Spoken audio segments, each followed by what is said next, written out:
So we're going to change the Serpentine belt on the 2008 Honda Odyssey. It's got a 3.5 iVTEC VCM engine, V6. And the tensioner is way down.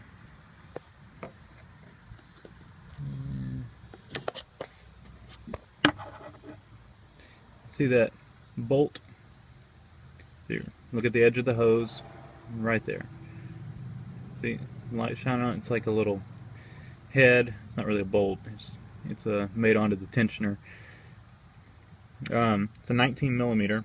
It'd be a whole lot easier if you have one of these Serpentine belt bars. And a 19 millimeter socket. So it'll push towards the engine. Towards the firewall. And this power steering reservoir, you can pop it off and kind of move it to get these hoses a little out of your way. So let's go ahead and get this belt off. Alright, so before we take it off, it goes around this top pulley, then it goes down around the alternator, then it goes around, I think that's the idler. It's hard to tell if that's the tensioner or the idler. They're right beside each other. Then down around the AC compressor, then around the crank, then up to, I think that is an idler down there. So then up to the tensioner, and then around to the top pulley. So let's get it done. Alright, so while you got your old belt off, it's a good time to check the tensioner and the idler. And that top one is the tensioner and the bottom one is the idler. And both of them are good. Just free spin them, listen for any bearing noise, and they're both smooth. And no noises. This belt looks like it lost the top layer. I don't know, or maybe it's made like that, but it's, you see some of the stitching starting to wear through. And I've got service records on this thing, and it was, timing belt was done at 99,000 or something like that, and it's got 155 on it now, and they put it says on there they replaced Serpentine belt, so I guess it's got about 60,000 on it. I would have thought it would have lasted longer than that. It's not cracked or anything, but it was wearing through on the backside. So while you've got it, it's a good idea to compare length on your new one and old one. Make sure you got the right belt. I did that, I do. Picked up a Bando on Amazon. I think it was like 18 bucks. I've had good luck with these belts. I've used them quite a bit, and Amazon's normally a good place to get them. You can get a Serpentine belt for about 18 bucks, versus if you go to the parts store, you're going to pay about 30 bucks. So, and these seem to be good quality, made in the USA, and evidently they make a lot of the OEM belts. Wouldn't be surprised if the AC Delco and some other belts like those are made by Bando. And they only have one line of belts.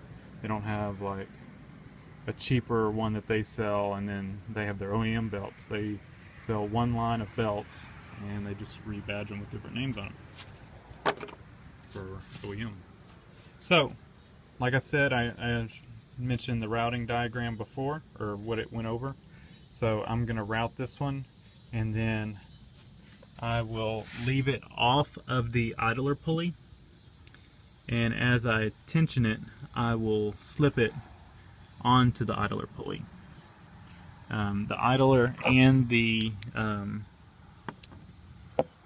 tensioner pulley both are smooth side. They run on the back side of the belt, and they don't have a lip on the edge, so it's easy to slip the belt over onto them. So that's why just leave it off of one of those, whichever one's easier for you to reach. So Let me go ahead and route this, and I'm going to need both hands to slip it on. Okay, so as you can see, I've got my little tensioner tool on there. That top pulley is the tensioner. So it goes around this top pulley here, which looks to be the power steering pump. And then it goes down around the alternator. And then it goes around the idler pulley on the back side. So the back side runs around the idler pulley, then it loops back around. See the idler pulley under my socket there. Then it goes around the AC compressor, around the crank pulley, then up and around the idler. The back side runs on, on the tensioner. The back side runs on the tensioner, then back up to this power steering pump. And don't forget, on your Odyssey, the hood prop has two positions, right here and right here. So you can, it gets the rod a little more out of the way because you got to get your hand right in here. If you got it up, that rod's more in the way. And of course it gives you more headroom to have it propped right there. But it is a actual prop location there. So we've got it on. We just need to get our tensioner tool off. I'm going to get up under it and check the routing of everything. From up here, everything looks fine. It's around the AC pulley like it should be, and around the crankshaft as it should be, but I will verify that underneath, and then we'll crank it up and make sure everything's good. So, thanks for watching.